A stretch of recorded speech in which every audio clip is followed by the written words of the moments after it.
नमस्कार फ्रेंड्स, कैसे हैं दोस्तों। आज फिर एक नई वीडियो, वही one liner series, 5000 plus question. और दोस्तों इम्पोर्टेंट तो क्वेश्चन चल ही रहे हैं, नो डाउट। बहुत अच्छी तैयारी आप लोगों की होने वाली है, तो वीडियो को अंत तक ज़रूर देखिए।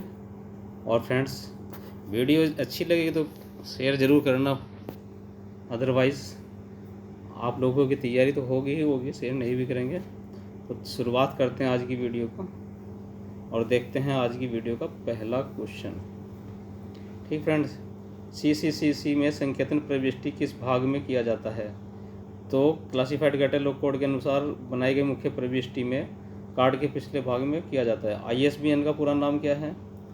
तो ISBN का पूरा नाम है इंटरनेशनल स्टैंडर्ड्स बुक नंबर। और ISSN का पूरा नाम क्या है? International standards serial number. ISBN कितने अंकों का होता है? तो 13 अंकों का होता है। और कब से ये 1 जनवरी 2007 के बाद 13 अंकों का होता है, और उससे पूर्व यह 10 अंकों का होता था। ठीक है फ्रेंड्स, नए क्वेश्चन है।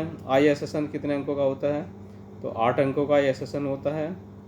और ISSN का पूरा नाम होता है इंटरनेशनल स्टैंडर्ड सीरियल नंबर।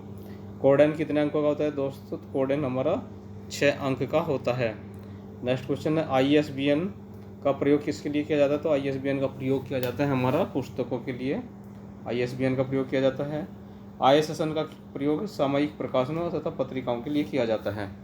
और कोडेन का प्रयोग भी सामयिक पत्रिकाओं तथा सामयिक प्रकाशनों के लिए किया जाता है।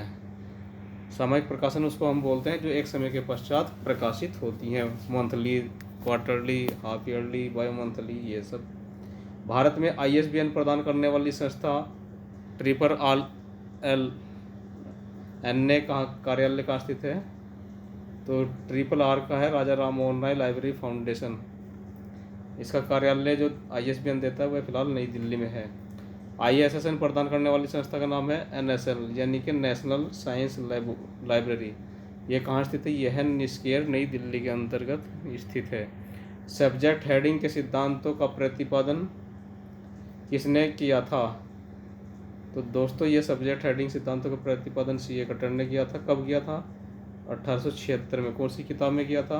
Rules for a dictionary catalogue के अंतर्गत इसका किया था। Library of Congress subject heading, जिसे शॉर्ट में हम LCSH नाम से पुकारते हैं, शीर्षक सूची का प्रकाशन कब किया गया था? तो दोस्तों 1898 में इसका प्रकाशन किया गया था। LCSH का प्रकाशन इसके द्वारा निर्धारित किया जाता है, तो लाइब्रेरी ऑफ कांग्रेस के द्वारा इसका प्रकाशन निर्धारित किया जाता है। नेक्स्ट क्वेश्चन है, पुस्तकालय आंदोलन के जनक कौन है? तो दोस्तों UK में पुस्तकालय आंदोलन के जनक हैं एडवर्ड एडवर्ड्स, और USA में है मेलविल डीवी, तथा भारत में सयाजीराव गायकवाड़ थर्ड है। ध्यानपूर्वक याद करिए, डॉक्टर रंगनाथन पुस्तकालय आंदोलन के जनक नहीं है, बल्कि कौन है? सयाजीराव गायकवाड़ थर्ड है।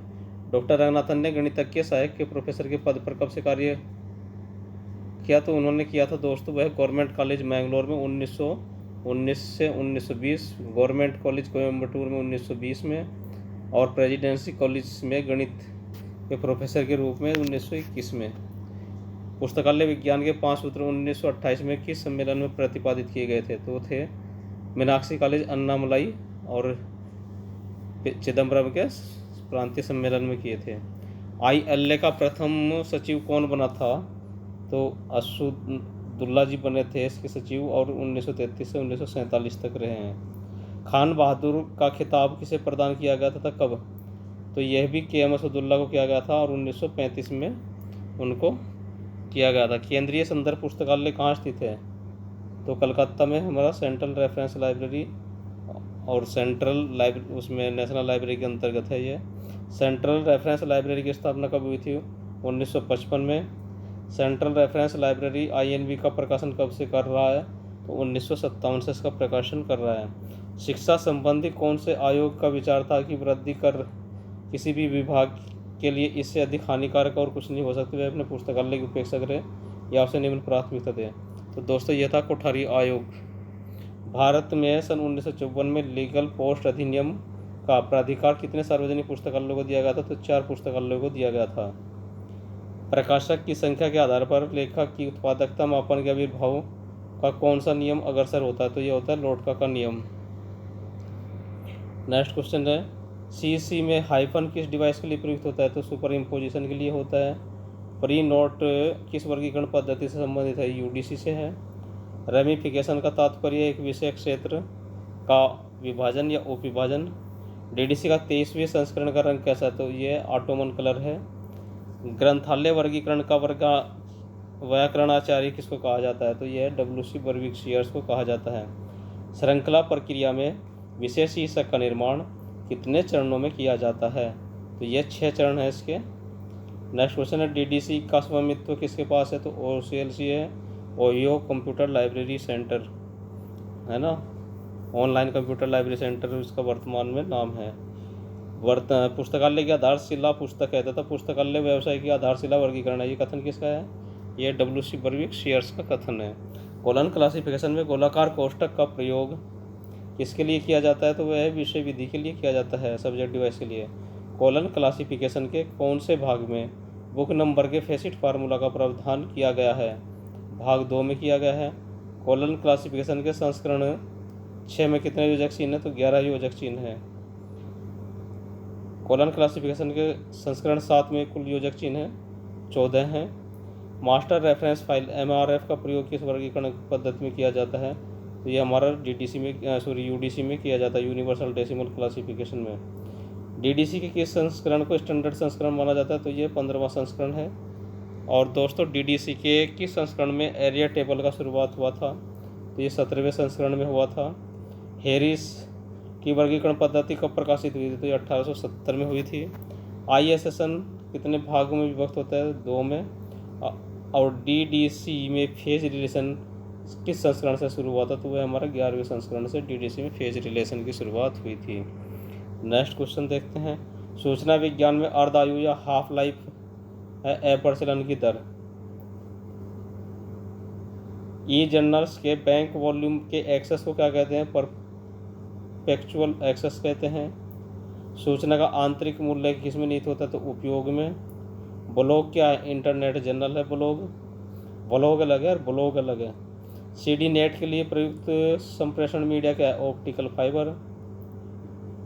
और दोस्तों VDU का पूरा नाम है visual display unit. LIS gateway का रख रखाव कौन करता है? ILA इंडियन लाइब्रेरी एसोसिएशन करती है। हेक्ट्राग्राफिक एक ऐसी प्रक्रिया है जिसमें स्प्लिट डुप्लीकेटिंग मेथड है। यह Zipf's law of frequency of the world text की शुरुआत हुई थी 1949 में शुरुआत हुआ था। कॉलन क्लासिफिकेशन में P पक्ष कितने स्तर प्रस्तावित है? तो 4 स्तर हैं। निधानी सूची मुख्य रूप से प्रयोग की जाती है भौतिक सत्यापन के लिए। ISBN का पूरा नाम है इंटरनेशनल स्टैंडर्ड बुक नंबर है। बुक्स इन प्रिंट की आवधिकता क्या है? वार्षिक है। ये प्रलेख को कहते हैं, किसे कहते हैं? तो इलेक्ट्रॉनिक स्वरूप के प्रलेख को ही प्रलेख कहते हैं। चेक कार्ड किस प्रणाली का भाग है? तो त्रिपत्रक प्रणाली का भाग है। यूनिक्स क्या है? ऑपरेटिंग सिस्टम है। WA बोर्डन किस देश का निवासी था? USA का। और नेशनल लाइब्रेरी रिव्यू कमेटी कब बनी थी? 1967 में नेशनल लाइब्रेरी रिव्यू कमेटी बनी थी। एबगिला का पूरा नाम क्या है? तो इसका नाम है एनर्स बुलेटिन ग्रंथालय ऑफ इंडियन लाइब्रेरी एसोसिएशन। कब से कब तक? 1949 से 53। एबगिला का वर्तमान नाम क्या है? ILA बुलेटिन है। ILA बुलेटिन का प्रकाशन कब से हो रहा है? तो 1975 से हो रहा है। और ILA की आवृत्ति क्या है फ्रेंड्स? ILA की आवृत्ति है हमारी त्रैमासिक यानी कि क्वार्टरली, 3 महीने में एक बार प्रकाशित होता है। ILA बुलेटिन का प्रकाशन कब से हो रहा है? 1956 से। आइसलिक बुलेटिन कब से प्रकाशित होता है फ्रेंड्स? तो यह त्रैमासिक है इसी आइसलिक बुलेटिन की आवृत्ति। और कब से प्रकाशित हो रहा है? 1956 से। आइसलिक न्यूज लेटर भी कब से प्रकाशित हो रहा है? यह बताना है आपको इस क्वेश्चन का आंसर। तो यह 1966 से हो रहा है। Series SRELS journal of information management में सरल्स का क्या तात्पर्य है? तो यह Sarada Ranganathan endowment for library science, ये इसका तात्पर्य है। 2002 में लाइब्रेरी संघ लाइब्रेरी एसोसिएशन किस संस्था को मिलाकर क्लिप का निर्माण किया गया है? तो वह किया गया है हमारा इंस्टीट्यूट ऑफ इंफॉर्मेशन साइंटिस्ट को मिलाकर इसका निर्माण हुआ है। नेक्स्ट क्वेश्चन है IS institute of information scientist की स्थापना किस वर्ष हुई थी? तो 1958 में हुई थी। प्रलेखन के क्षेत्र में योगदान के लिए किसे शांति का नोबेल मिला था? तो दोस्तों हेनरी फाउंटेन को यह मिला था लाइब्रेरी साइंस की फील्ड में, समझिए इसको। लाइब्रेरी एंड इंफॉर्मेशन अपडेट पत्रिका का प्रकाशन कौन है?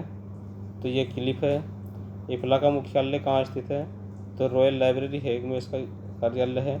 लॉयल लाइब्रेरी किस देश का पुस्तकालय है? नीदरलैंड का। लाइब्रेरी ऑफ कांग्रेस किस देश का राष्ट्रीय पुस्तकालय था? यूएसए का यह पुस्तकालय है। डॉक्टर रंगनाथन द्वारा प्रोलेगोमिनाटू लाइब्रेरी क्लासिफिकेशन का प्रथम संस्करण प्रकाशित किया गया था 1937 में। प्रोलेगोमिनाटू लाइब्रेरी क्लासिफिकेशन का थर्ड एडिशन 1967 में। रंगनाथन के साथ कौन उनके सहयोगी थे? M.A. गोपीनाथ थे। किसी दस्तावेज की काल नंबर में शामिल होता है कक्ष संख्या, संग्रह संख्या और पुस्तक संख्या, class number, collection number, book number. Anglo American code AA code किस वर्ष प्रकाशित किया गया था? तो 1908 में किया गया था। ACR2 में संपादित कार्य किसके तहत दर्ज किए गए हैं? तो यह दस्तावेज का शीर्षक, टाइटल ऑफ डॉक्यूमेंट इसका आंसर है। लाइब्रेरी ऑफ कांग्रेस का CIP डेटा किस चीज़ पर पाया जाता है? तो दोस्तों ये शीर्षकों के पृष्ठ पेज, वर्ष ऑफ टाइटल पेज या बैक पेज भी बोलते हैं, उस पर पाया जाता है। क्लासिफाइड कैटलॉग कोड के अनुसार मेन एंट्री की तत्वों की संख्या कितनी है? 6 है। और ACR2 के अनुसार मेन तत्वों की संख्या हमारी 8 है। ISBD-G में तत्वों की संख्या कितनी है? वो भी 8 है। मेडिकल लाइब्रेरीज विषय शीर्षक के लिए किस चीज़ का प्रयोग करते हैं? तो मेश का मेडिकल के लिए करते हैं, विशेष शीर्षक डालने के लिए। वाल पिक्चर प्रिंसिपल, दीवार चित्र सिद्धांत एक सिद्धांत है किसका? फेसिड सीक्वेंस का। और कोलन वर्गीकरण में टाइम आइसोलेट के कितने स्तर होते हैं? तो 2 स्तर होते हैं, T और T2। क्लिप का मतलब होता है chartered institute of library and information professionals, ये हमारी क्लिप का पूरा नाम होता है। और फ्रेंड्स US में 1942 में लाइब्रेरी साइंस की जगह कौन सा शब्द प्रयोग किया गया था? तो वह है लाइब्रेरी इकोनॉमी शब्द जिसका प्रयोग किया गया था। नेक्स्ट क्वेश्चन करते हैं। प्राकृत भारतीय अकादमी सार्वजनिक पुस्तकालय स्थित है झालना डूंगरपुरी जयपुर में। डाल म्यूजियम कहाँ स्थित है? आदर्श नगर जयपुर में। डाल म्यूजियम की स्थापना कब हुई थी? 1973 में। और पुस्तक प्रकाश पुस्तकालय स्थित है मेहरानगढ़ जोधपुर में। पुस्तक प्रकाश पुस्तकालय की स्थापना हुई थी महाराज जब मान सिंह ने इसकी स्थापना की थी। मीरा संग्रहालय है हमारा उदयपुर में है। शिल्पग्राम कहाँ पर है? ये भी उदयपुर में है। मंडोर संग्रहालय कहाँ स्थित है? जोधपुर में है। और पोथी खाना कहाँ स्थित है? यह भी जयपुर में है। तो फ्रेंड्स आज की वीडियो के क्वेश्चन कैसे लगे कमेंट्स करके जरूर बताएं। चैनल को जरूर लाइक सब्सक्राइब करें, बेल आइकन जरूर प्रेस करें। और इसका जो है PDF मेरे टेलीग्राम सेक्शन में मिल जाएगा, जिसका PDF नीचे दिया गया है। और फ्रेंड्स कमेंट्स करके ज़रूर बताइए वीडियो में कितना लिटरेचर आप लोगों के लिए उपलब्ध है और किस तरह से वह आप लोगों के लिए सहायक सामग्री है। ठीक है फ्रेंड्स। और जिसका सिलेक्शन हो जाएगा, पिछली बार मेरी ये चैनल से राजस्थान लाइब्रेरी ग्रेड में 17 लड़कियों का सिलेक्शन हुआ था। इस बार देखते हैं कि आप लोग किस तरह से प्रिपरेशन करते हैं और कितने लड़कियों का सिलेक्शन होता है। लास्ट में जिसका सिलेक्शन होगा वो कमेंट्स सेक्शन में आप लोग बताएंगे कि सर मेरा भी सिलेक्शन हुआ है। ठीक है फ्रेंड्स, नमस्ते।